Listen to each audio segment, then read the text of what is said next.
I was extremely glad that I decided to start off from Hamburg and spend another 2 weeks there to kind of regroup with myself and also spend some time with family and friends before I took off. So that was a really good decision and made the journey very smooth. A lot of people ask me how I packed and how I got everything into 3 suitcases, but honestly, the toughest part was probably just wrapping up the apartment in Miami. So once that was done, fitting everything that was left in those 3 suitcases or bags was an act of probably like 15 minutes. The journey there, honestly, was almost a blur. I don't remember much of it because I was fairly nervous and everything went really fast, especially the transit in Russia, which was ice cold, by the way. I was freezing to death and I wasn't really prepared for that. But the ride itself was super smooth.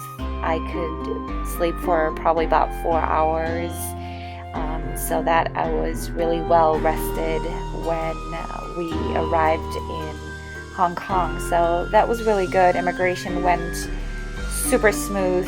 They were so well organized. I was incredibly impressed.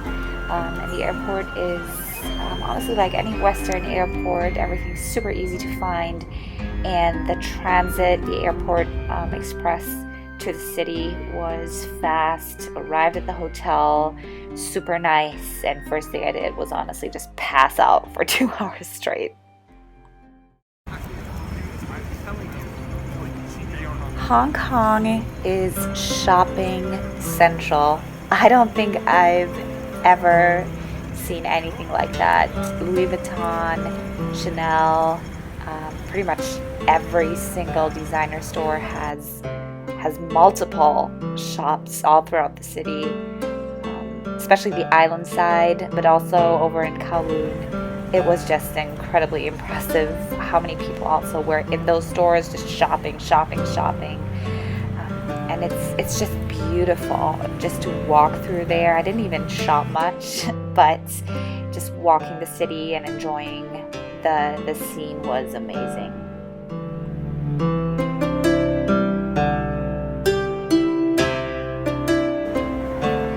The city is very walkable. Everything's connected through walkways. You don't really have to be on the streets. The transit and the metros are very, very efficient. So the whole public transportation system is far beyond even European standards.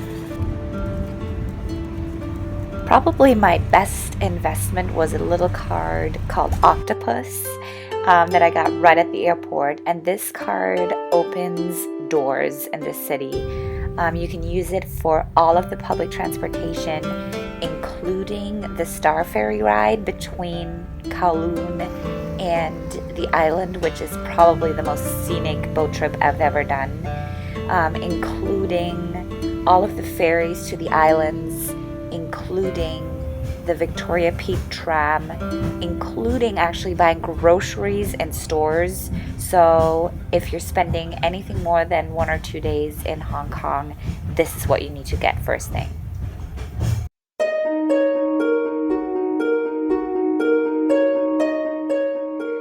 A very important side of Hong Kong is obviously also the spiritual. So there's tons of temples, Buddhist sites, nunneries, all throughout the city and outside of the city that are all definitely worth visiting. The beauty of these temples is sheer amazing, and something that has really impressed me is the level of dedication that especially the locals, and especially now right before the Chinese New Year, showed in praying, in buying all kinds of things to worship. And well, in some situations, although I felt a little bit like the only non-Buddhist person, it was incredible to watch. especially the temple and the big Buddha on Lantau, which is an island right outside of Hong Kong where the airport is, where they built next to the Kowloon monastery, built this amazing, huge Buddha statue that kind of overlooks all of the mountains and the monastery. And the climb up there is actually pretty exhausting.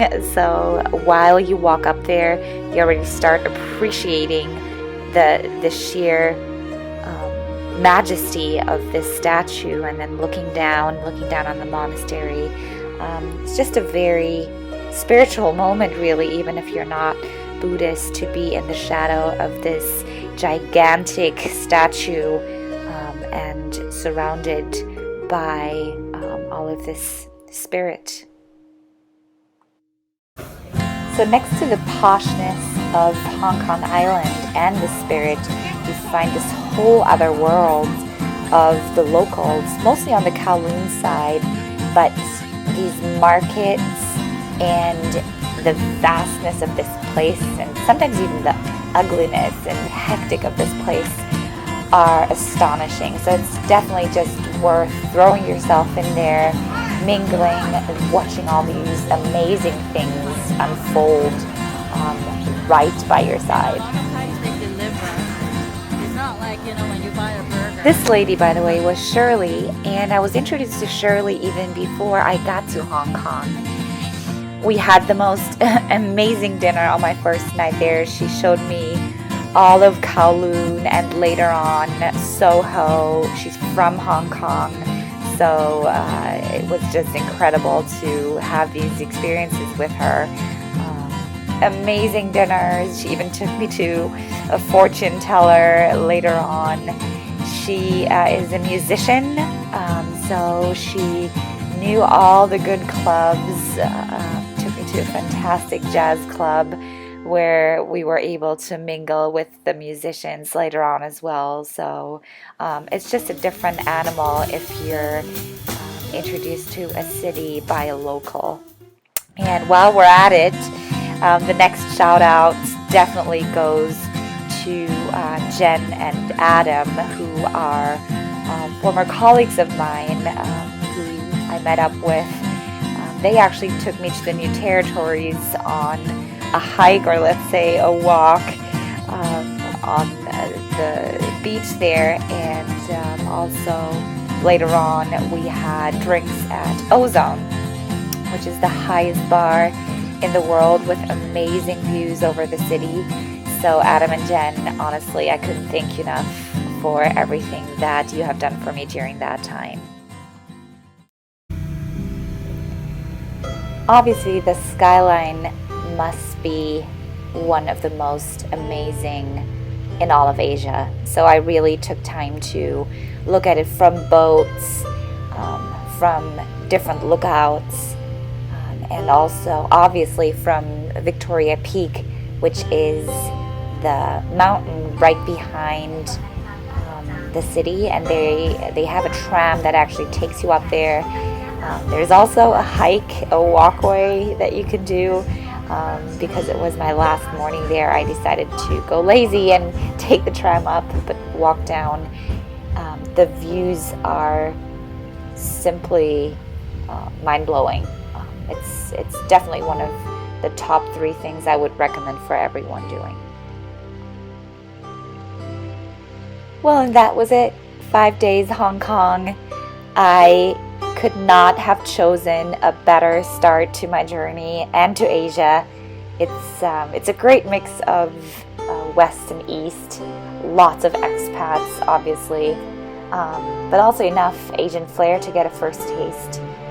So Asia, or Hong Kong as Asia's world city, thank you for an amazing 5 days. And now on to the next experience in Japan.